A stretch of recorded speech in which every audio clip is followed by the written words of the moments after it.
Did I ever tell you how much I enjoy just watching all like the screens pop up? Like it's just fun.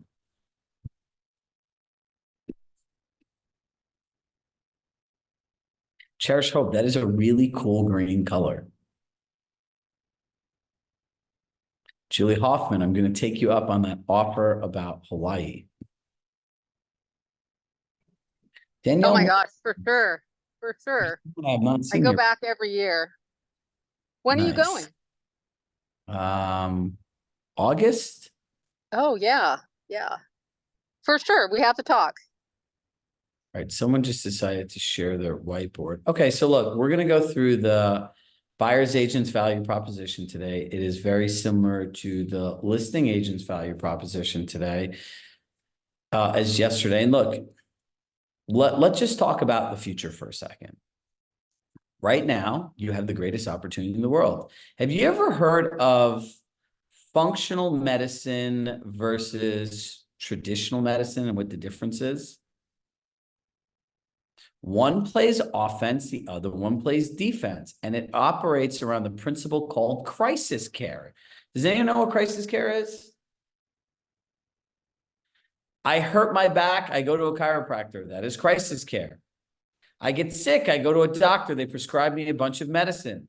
That's crisis care. Treat the symptom, not the cause.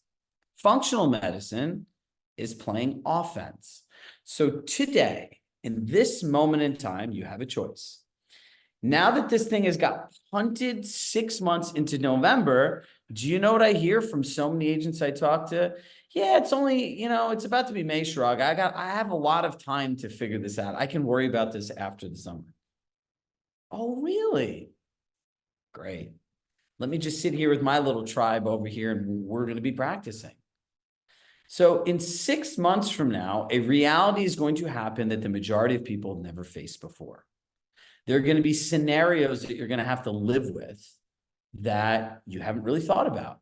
Now, I'll give you a perfect example. Who here has a market that has houses that have an area that's extremely low inventory and houses that are flying off the market in multiple offers all day long? Somebody raise their hand. And I could go to anyone in Florida. All right, I'll call on Ross, right?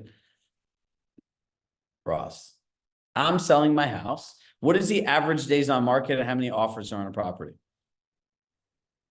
It's a caveat to that, right? If it's priced correctly and if it's in good condition, then the average days on market might be 14 days, and you might get, 1 to 3 offers, just depending on the neighborhood. Perfect. That's one scenario. Thank you. Now let me go to my friends in Florida who always have a wonky market. Sarah, what is it in your market? It's almost same scenario, but about 2 or 3 days if it's priced correctly. What we're also seeing is pricing slightly below what somebody would think market value to force multiple offers. And how many offers? 5. Okay, so I would let say me 3 to ask you a 5. legitimate question. I am now your client. You don't have to answer this. I know that if I price slightly below, even by 1%, it's going to drive up the price. Mhm. I know there's really low inventory. I don't want to offer out a buyer's agent's commission. What do you say? I say, well, let's look at what we're competing against in the marketplace, and the other properties that are currently on are offering a commission. So to stay competitive with those, I suggest I'll offer a commission to a buyer's agent. Okay, so ready? Now, I would say, that's an incorrect answer. I would say, great. What specifically makes you not want to offer out a sales incentive for your home? Then you need to understand what they say. There's some houses that you're going to all need to wrap your head around that a buyer is going to have to pay their own agent to buy the house because there's such low inventory, right? There are houses in neighborhoods, right? Like I'm in Westport, Connecticut. The market here is like fairly hot, still in the $3 to $5 million range in some areas, right? There's some neighborhoods here. If a house went on the market, there'd be 14 offers tomorrow just because they don't come, right? So like my kids go to the Greens Farm School District here, right? Greens Farms is generally on like more main roads and everything else. There are very few cul-de-sacs that have a lot of land here. So there's another area like this whole Manitou area. A house goes on there, there's gonna be like 10 offers, right? Now, if a house is gonna have 10 offers and I'm gonna price it correctly, why would I need to offer out more money to somebody else? So these are things that you're gonna have to think about, right? So there are all these different scenarios that are gonna come up. There are only so many different that could possibly happen, right? So here's an open invitation, right? I'm going to put my email down here. We have this app, right? The Chirag AI. And as I said this yesterday, I don't want to build this in what I think you want. I want to build this based on exactly what you tell me you want. They're two very distinct things. So the open invitation is this: a handful of people had sent emails. If you'd like to come to our office for a day, spend a day with me and David and a couple of our team members, enjoy a happy hour. Who knows? That might be spontaneous and throw some karaoke in the mix, because that is always a lot of fun. We're going to have a working session for the day. We'll feed you, you'll network, you'll hang out. And the working session really is to identify all of the workflows. Mary Murphy, it's worth the fight, flight, go network, meet other people, like just make it a trip, go visit Compass headquarters, right? Now, here's what we're looking for in that day. I would like to understand specific workflows, like an example of, I want to use collections for comps, right? How do I do that? Or how do I present the benefits of Compass collections to a buyer? Do you have a resource that can share the benefits for me? Can you take the benefits in the resource and write them in a 300-word email, and the email's done and it's something I've written myself? That's the benefit of machine learning and us having so much content. So if we all sit here in one day and start working on these focus groups and thinking about these workflows and everything, you will literally have me in your pocket 24 hours a day, 7 days a week, with my own words, our own processes, and everything in the way that agents work and need support. Not in the way that these coaching companies or anyone thinks of it with this pie in the sky stuff. There's this real-time aspect to real estate that's neglected. So those are a couple of things I want to think about. No one operating in crisis care. Put your head down, work your freaking ass off, and spend an hour a day doing this. Because let me tell you something. When a person goes and interviews 2 or 3 people, because they have to pay for something, and you would always give them a thing, hey, we believe every buyer has a right to know exactly what they get in exchange for the compensation they receive, and you're able to explain it and be like, we encourage you to ask the other 2 agents those questions. What do you think an agent's going to say? But I'll show you what some of those answers are, right?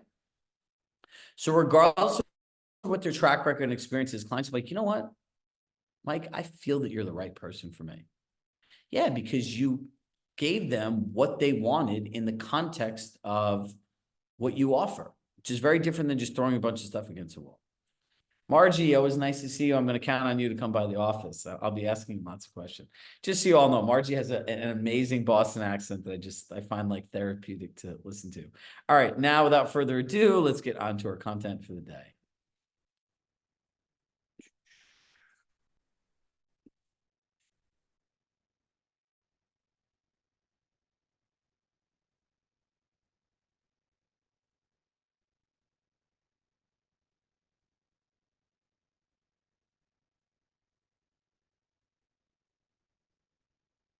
I'm still getting used to using slides all the time, Bear.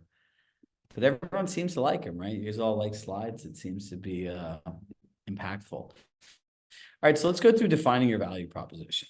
And really, it's a clearly defined value proposition is a way to stand out in a competitive market. Now, if you go to the Holiday Inn website and the Four Seasons website, it is clearly evident in terms of the value that each one of them offer, right? So let's start talking about frameworks. CCD, right? Is it clear what you offer? Is it concise and specific what they get? And does the other person even understand? Have you ever lost out to I would just use a listing, to somebody who like did pictures with their cell phone, and you're like, WTF, why would they ever hire that person? Because the 1 or 2 things they did, the client understood what they were getting. So therefore, it was more than all of the stuff you did that was overwhelming. They didn't understand, and half that they didn't need. So let's talk about building your value proposition. We have talked about experience mapping, right? Yes, you do have our before, during, and after end-to-end system. But here's the thing. Every person should map it out like this. And subconsciously, you're going to program your brain in a different way. The second thing is all those things that make you you, those little unique details, you're going to see where they fit in. Now, when you're able to do this, There is a different way of owning and having confidence in sharing information than just looking at it on a computer screen, right? They say like write things out. So when you start mapping this out, you start looking at your market, your unique situation, your client's unique situation, like, oh my God, when I look at this, I should have done this there. I should have done this there. I should have done this there. It's really amazing. And so you kind of map it out like before, during, and after, right? We give you a lot of this stuff and then you make it your own. And what we're really looking to hone in on is this perceived value versus actualized value. Perceived value is all the things we know we do for clients and that they love us for. Actualized value is the benefit they understand they're getting from you. It is really different, right? So a good example is go on the Amex website and look up an Amex Platinum card. Right? They'll say travel benefits, everyday use, luxury travel, right? Those are perceived values, that they have value in all three of these categories. If you click one of those buttons, the actualized value is like $150 clear credit, 5 times the points, 25% on the reward flights you get, right? Like those are all the things. Now these are the tangible benefits, right? Does everyone understand that? Like in a simplest format? Cool. So when you start doing this exercise, you're going to start understanding the journey of the customer and how to turn your perceived value into actualized value, right? So now I'll use this. Perceived value have access to off-market properties, right? We're working with buyers. Actualized value is you can show them a collection that has all of these private exclusives, right? That are not available to anyone that's not a Compass. How's it communicated? During your presentation, you pull up all the properties based on what they said they're looking for to show you we have this many opportunities. Another way, likely to sell, perceived value. Compass agents have access to inventory no one else does. Likely to sell, you could literally open your portal and show them all the, how's it communicated? A visual demonstration, right? Like the actualized values when they see all of it, and how do you communicate it in an interactive demonstration? Do we all follow this process? If anyone's lost, just write lost. All right, cool. Now, look, getting your client's perspective. Now, it is unbeknownst to me why more people don't do this. If I wanted to know the best parts of our program, you know what I'll do? I'll pick up the phone and call you. Many of you here, I spoke to 300 or 400 people in November and December last year. I was literally on like 10 to 15-minute speed dates with people just saying, hey, grateful to have you in the program and wanted to know if there's one thing we could do to make it better, what would it be and what did you enjoy the most? And that influences what we do. So there are 3 ways to do it. You could call, you could email, and then ultimately like what you do is unique, right? Some people have amazing vendor lists. I have one client in San Francisco who lends her own money and is like a full contract project manager, even for buyers. So when you're calling your clients, this is a great way to reconnect with them. Hey, Chirag, it's Brian from Compass. How are you? Great. I need your help with something. Do you have time for a quick question? Sure. I'm always looking for ways to improve my client's experience. What specifically did you find most valuable that I did in our time working together? You use the word specifically, they will in their brain reference a specific scenario or example. And you pause and you wait for the answer and then you just say thank you and ask them if there's anything they need help with. And do this with 10, 15, 20 people and you'll start to see what the real value you have is through the eyes of your client. Now, this is a very similar email template. You could add the word in specifically. This is another way to reach out to people. But again, we have 6 months. Let's start the process today. Now, what makes you unique? What you share plus what you do that's unique. But now, let's go behind door number 2. What part of operational luxury do we have a disconnect with? So curated luxury is organically anticipating your client's needs and having them happen before they have to ask. Well, in order to do that, you need to operationalize your luxury experience. So you want to start experience mapping all of the things you do, right? So I had a coaching call with, a Hall of Fame football player yesterday who's getting into speaking, right? And we were talking about the overview and who you are. And he had heard me speak at this pro athlete community event. He asked me, he goes, why did you share those parts of your story? I said, well, I experience mapped out what part of my story needs to be and how I need to connect with people. right? So the who are you, your overview and who you are should be there to set the stage for the experience the client's going to have. It's all about you. That's the Med C. Your ideal lifestyle, knowing your numbers. Have you experienced mapped out all of these parts of the buyer's journey? So when you show up and have the conversation, it's something that you've created and that was planned and was purposeful, and you're executing in a similar way. How do you explain the market? How do you go through the keys of an effective partnership? What are the things that go into writing a winning offer that you do? Right? Like if we're professionals and we're writing down, we're charging money because we're expert negotiators. Well, you need to quantify that. Like we help you write the offer. Great. Here's my process on writing offers that win and making you stand out in a competitive market. Right. So the buyer's consultation is a lot more than just the compass advantage, a mutual commitment, what happens next, and your client experiences. It's being able to walk somebody through this and having one streamlined experience. So to define your value proposition, you need to be very clear on what you do. The second step is you need to practice it over and over and over again. So you're able to ask the clients the right questions and fit your 80% into their 20, as opposed to just going through all of this stuff that they may or may not even need.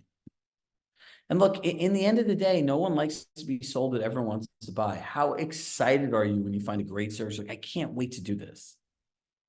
You're excited, right? Communication versus over communication.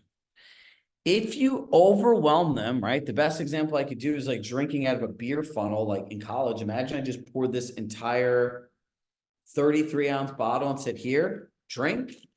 It's going to be overwhelming. Well, that's what happens when someone's looking to move. And the last time I checked, moving sucks. It's not fun. It's not anything in a way. So like, oh, I just want to pack up my house and my whole life and the way it was to start a new one and deal with all that. It is a pain in the butt and it's stressful. It causes anxiety. It causes people to fight. But yet we're sitting there just telling everyone what we could do.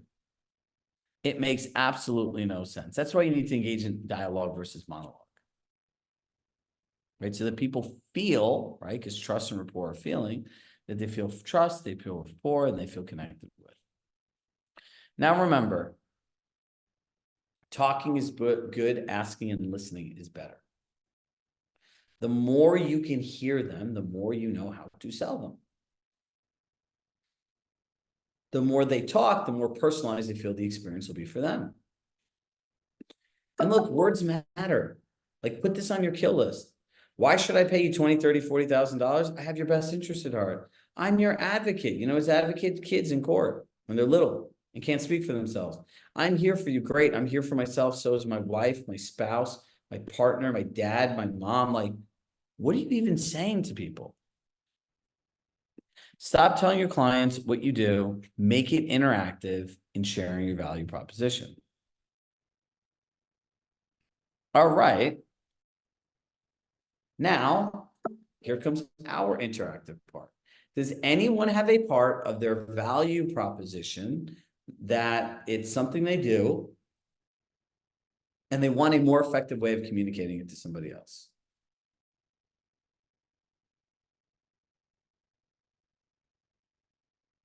Carol, what do you got? Oh, no? Okay. Oh, I'm pointing at Steven. He had his hand up. Steven, you had your hand up? I was yawning, but I can do it if you want. No. We'll get No, I can do it. Let's do it. Let's start it off. All right. So what are you having a hard time communicating that you do that so someone else can see value in? So I wouldn't say I have a hard time saying my value proposition. I'll just get it going. So, hey, Chirag, one of the things that our clients enjoy the most is our curated 3-step process of buying a home. A home is more than bedrooms, bathrooms. It's the community, it's the schools, it's the amenities. And the first step is going through discovery to understand all the specifics beyond bedrooms and bathrooms, with encompassing what your ideal home is. Now, from there, the second part is identifying through a map, looking at all the different communities, homes, and establishing what is our 5-point checklist. Our 5-point checklist is the 5 points that we must check off before we go look at any homes. Now from there, we'll identify through a map, looking at all the different communities, Right, homes. stop. Ready? Yeah, I said it. That's a lot of information, right? So like a perfect thing is to give a point to check in with somebody, right? And so I would rephrase this. I'm going to say, first we're going to want to go through the Med C and everything else to really understand what they're looking for. And you're going to say, great. And you're going to just follow the actual process, right? Because no one is going to exactly ask you, well, what do you do is different, right? If someone asks you, what do you do? It's different. It's like really hard to say how you're different from someone else by knowing yourself, right? So like, this is a good example. He has great lines. Like clearly he practices them, right? So the goal is to find out what somebody wants and say, great, right? The other question that every buyer's agent should be asking is, what do you envision, right? Like a future pacing word. What do you envision an agent doing for you that you feel you can't do yourself? Yeah. Right?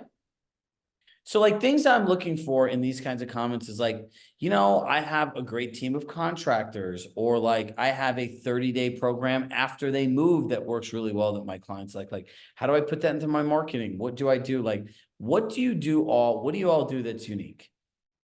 Right? That you feel is discounted in the eyes of your clients. I'll rephrase the question.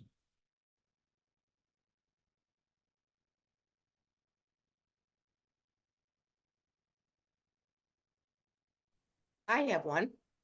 Perfect. I think the ability that I make myself too available to them and they take it for granted, number one. But number two, the importance of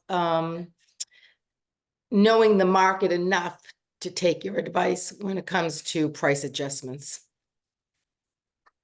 And I'm not sure I answered your question, but those are the things that I'm struggling with. Say the first one again. The fact that I make myself so available to them. Okay, that's a great And one. I try to go by your thing all the time, but then I say, oh, I don't know. Well, number one, I'm going to prescribe to you, you should start meditating. You need to calm your mind, right? Number two, something that's available all the time does not have a high value to it. Luxury services are not 24/7.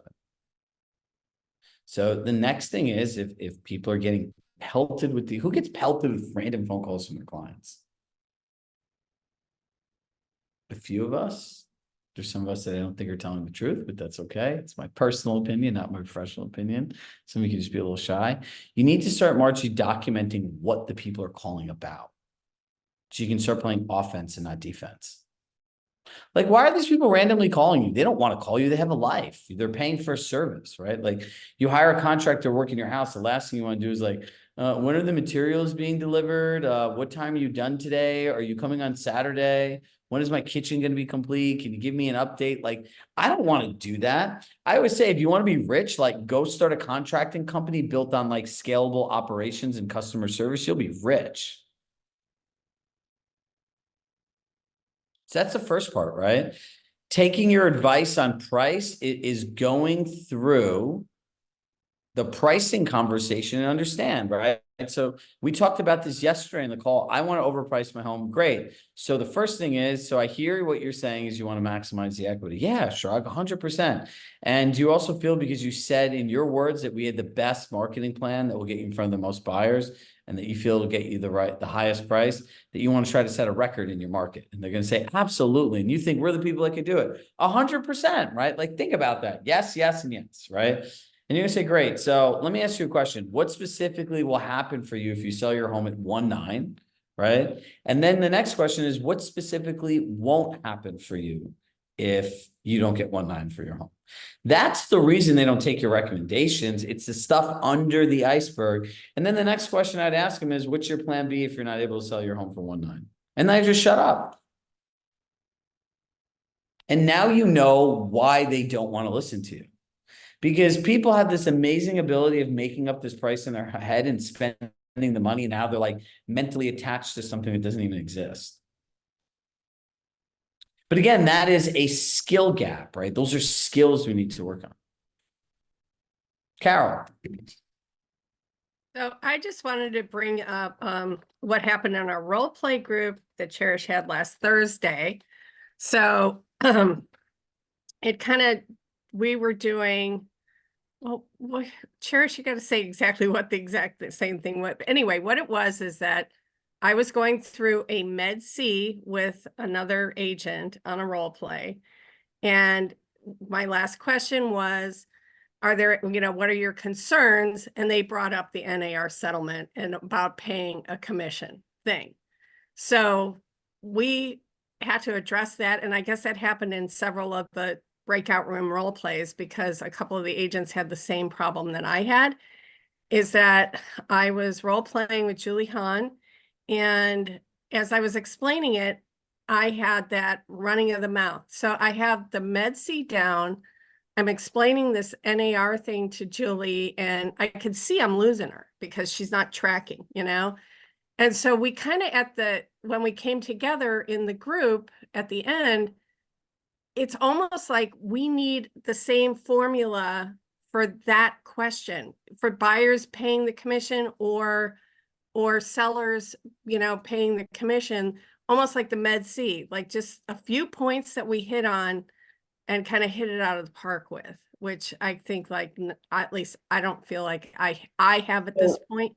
Cherish, send me an invite to your next group and I will join you and we'll role play this together. Oh, darn, I have a broker's open I have to do.